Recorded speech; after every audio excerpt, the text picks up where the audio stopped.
গো, তুমি এখনো পড়ে পড়ে ঘুমাচ্ছ? বেলা কত হয়েছে সেদিকে তোমার খেয়াল আছে?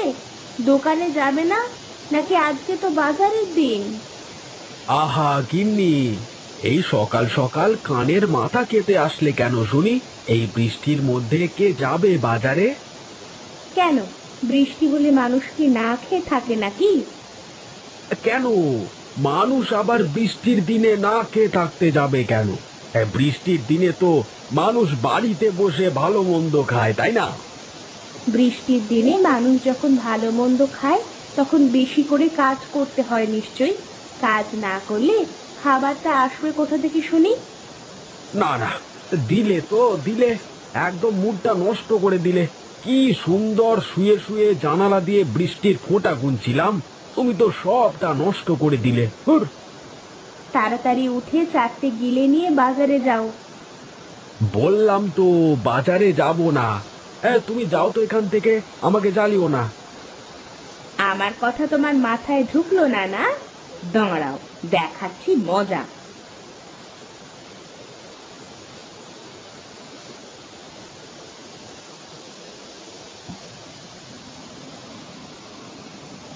এই কে কে কে কে ছাদ ফুটো হয়ে গেল নাকি রে বৃষ্টিতে? এ কি, তুমি আমার গায়ে পানি ঢেলে দিলে? বেশ করেছি, এখন উঠে বাজারে যাও, নইলে এবার ঠান্ডা জলের জায়গায় গরম জল ঢালবো। এই গোপাল দাদা, গোপাল দাদা, এই দাঁড়াও দাঁড়াও, আমিও যাব। আরে কানাই, আয় আয় তাড়াতাড়ি আয়। এটা এই বৃষ্টি বাদলের মধ্যে কোথায় চললে দাদা? কোথায় আর যাব বল, সকাল বেলায় বৃষ্টির মধ্যে ঘুমিয়েছিলাম, বউ এসে গায়ের উপর পানি ঢেলে দিল। হ্যাঁ, তোমার তো গায়ের উপর পানি ঢেলেছে, তাও আমার বউ তো গরম খোঁচা নিয়ে এসেছিল। বলিস কি রে, একেবারে গরম খোঁচা? তা নয় তো আর কি বলছি। হে, তাহলে তো আমারটাই ভালো আছে রে। এখন চল চল, পা চালিয়ে চল তো, দোকানে যেতে হবে। তুমি কি পাগল হয়েছো নাকি দাদা? এই বৃষ্টির মধ্যে দোকানে গিয়ে কি করব বলো তো? গিয়ে দেখবো দোকান একদম ফাঁকা পড়ে আছে। দোকানে যাবি না তাহলে কি করবি? তোমার কাছারি ঘরেই যাই বরং, সেখানে গণেশও থাকবে, তিনজনে মিলে বসে আড্ডা দেওয়া যাবে। হ্যাঁ হ্যাঁ, তাই চল তাই চল।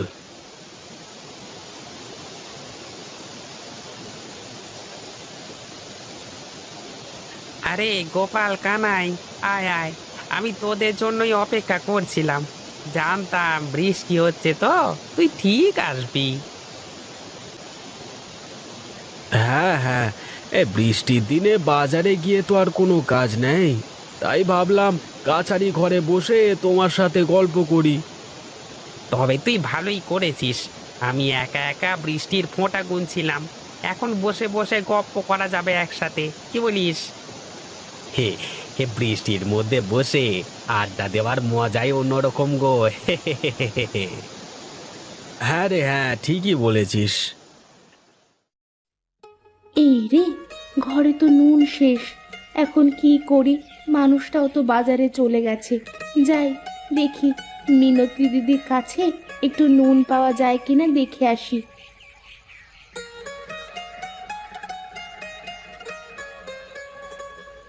এই দিদি, মিনতি দিদি, বাড়িতে আছো? হ্যাঁ রে হ্যাঁ, আছি, আসছি। কি ব্যাপার মালতী, তুই আয়, ভেতরে আয়। না গো, আমি আর ভেতরে যাব না, তোমার কাছে একটু নুন হবে গো দিদি? বাড়িতে নুন শেষ হয়ে গেছে, আমার মানুষটাও বাজারে চলে গেছে, এখন তো রান্না করতে হবে। হ্যাঁ, তুই আয়, ভেতরে আয়, আমি তোকে নুন দিয়ে দিচ্ছি। কি করি বলো তো দিদি, মানুষটা একদম কাজবাজ কিছুই করতে চায় না, প্রতিদিন বকে বকে তারপরে কাজে পাঠাতে হয়। তুই কার কাছে কি বলছিস? আমি তো আজ সকালে গায়ের ওপর জল ঢেলে দিয়ে ঘুম ভাঙিয়ে বাজারে পাঠিয়েছি। আমিও তো গরম খোঁচানি হাতে নিয়ে গিয়েছিলাম, তারপর ঘুম থেকে উঠলেন মহারাজ। এই গাঁয়ের বেটা মানুষেরা যে এত কুঁড়ে, সে কথা আর কি বলবো। হ্যাঁ রে হ্যাঁ, সে কথা আর বলিস না রে তুই। আমাদের মহিলা মানুষের গুণেই সংসারটা কোনো রকমে টিকে আছে। এখন মনে হচ্ছে আমাদেরই কিছু একটা করতে হবে, না হলে আর সংসারটা চলবে না। ঠিক আছে দিদি, আমি এখন চলি, পরে এক সময় এসে গল্প করব। আচ্ছা ঠিক আছে, আয়।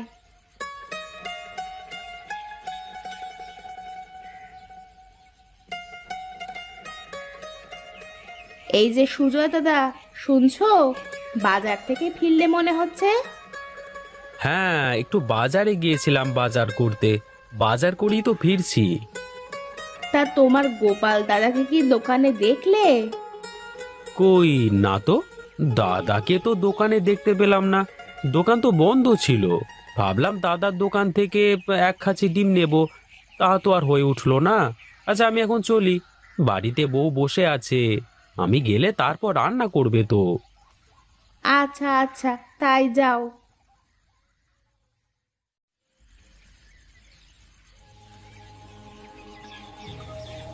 এই রে, এ গিন্নি কি বুঝে গেছে নাকি আমি দোকানে যাইনি? রেগে সাপের মতো গজগজ করছে তো। না, কোনো কিছু বুঝতে দেওয়া যাবে না। আগে গিয়ে দেখি পরিবেশটা কেমন।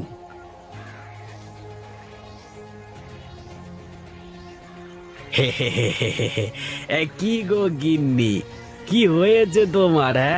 হ্যাঁ, তুমি ঝাঁটা হাতে করে বাড়ির বারান্দায় কেন বসে আছো? হ্যাঁ, ঝাঁটা হাতে কেন সেটা বুঝতে পারছো না? তোমাকে আজ আমি ঝাঁটা পেটা করব। সে কেমন কথা? আমাকে আবার ঝাঁটা পেটা করবে কেন? আমি আবার কি করেছি? কি করেছো বুঝতে পারছো না? না, তা তুমি সারাদিন কোথায় ছিলে? এই রে, গিন্নি বোধহয় বুঝতে পেরে গেছে। এই না না, কিছু একটা বলে বাঁচতে হবে। ওরে বাবা! আরে শোনো শোনো গিন্নি, আমি সকালবেলায় বাজারে গিয়ে দোকান খুলে অনেকক্ষণ বসেছিলাম। পরে বাজারে কোনো লোকজন না দেখে দোকানটা বন্ধ করে বাড়িতে ফিরতেই যাচ্ছিলাম, এমন সময় এই কানাই আর গণেশের সাথে দেখা হয়ে গেল। তাই ওদের সাথে গল্প করছিলাম আর কি। কিন্তু সুজয়তা বলল তুমি নাকি বাজারেই যাওনি, দোকানই খোলনি। অনেক হয়েছে, আর নয়। এবার থেকে আমি দোকানদারি করব, আর তুমি বাড়ি বসে রান্না বাড়া করবে।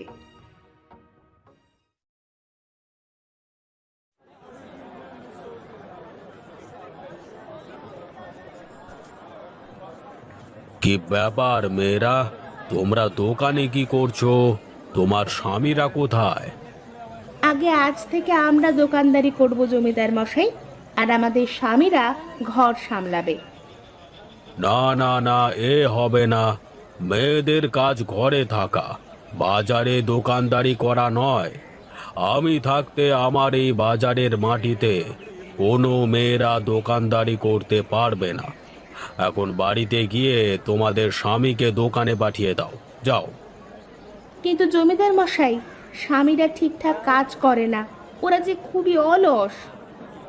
সে যাই হোক না কেন, তোমরা এক্ষুনি বাড়ি যাও, আর কখনো বাজারে পা রাখবে না, ঠিক আছে? এখন কি করবি রে দিদি? জমিদারের কথা অমান্য করে বাজারে তো আর দোকানদারি করা যাবে না। হ্যাঁ তাই তো, কিন্তু কিছু একটা তো করতেই হবে আমাদের। কিন্তু কি করবি? বুদ্ধি পেয়েছি। জমিদার বাবু আমাদের বাজারের মাটিতে পা দিতে নিষেধ করেছেন। আমরা এক কাজ করি, পানিতে দোকান বানাই। পানিতে? মানে পানিতে আবার কেমন করে দোকান বানাবি? আরে এ আবার এমন কি কঠিন ব্যাপার? কলার ভেলার ওপর দোকান বানিয়ে সেটা পানির মধ্যে দিয়ে দিলেই তো হয়ে গেল। এটা কিন্তু মন্দ বলিসনি, এখানে তো প্রচুর মানুষের আসা যাওয়া, খুব ভালো ব্যবসাও করা যাবে। হ্যাঁ রে, ভাসমান দোকানের জন্য অনেকেই আসবে আমাদের দোকানে। তাহলে আর দেরি কেন, চল চল কাজে লেগে পড়ি। চল এখন বাড়িতে চল, কাল সকাল থেকে কাজ শুরু করা যাবে। আচ্ছা ঠিক আছে, চল। এই কানাই, আমাকে কলার সবগুলো বাঁশের সাথে বেঁধে ভেলা বানাতে হবে। হ্যাঁ হ্যাঁ, দিচ্ছি দিচ্ছি। এই নাও দাদা। গাছগুলো সব বাঁশ দিয়ে একসাথে করে বেঁধে ফেলো। এ, এ, এ, আমার হয়ে গেছে, ভেলা একদম তৈরি হয়ে গেছে। হে, আমাদেরও প্রায় দোকান বানানোর কাজ শেষ। হ্যাঁ যাক, অবশেষে দোকান বানানোর কাজ শেষ হলো। জমিদার মশাই, জমিদার মশাই,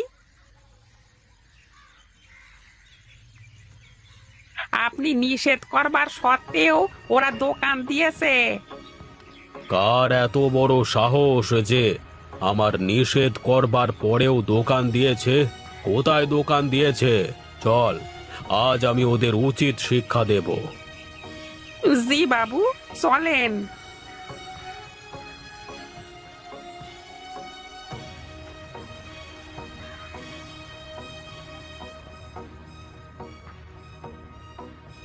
কিরে, তুই কি আমার সাথে মশকরা করছিস নগেন? তুই আমাকে কোথায় নিয়ে আসলি? বাবু, দোকানটা এইখানেই তো দিয়েছে ওরা। এখানে দোকান দিয়েছে মানে? আশেপাশে তো কোনো দোকানই দেখছি না। বাবু বাবু, এই দূরে তাকিয়ে দেখুন, ওই নদীর মাঝখানে ওরা দোকান দিয়েছে, ভাসমান দোকান। বলিস কি রে, একেবারে ভাসমান দোকান? চল চল গিয়ে দেখি।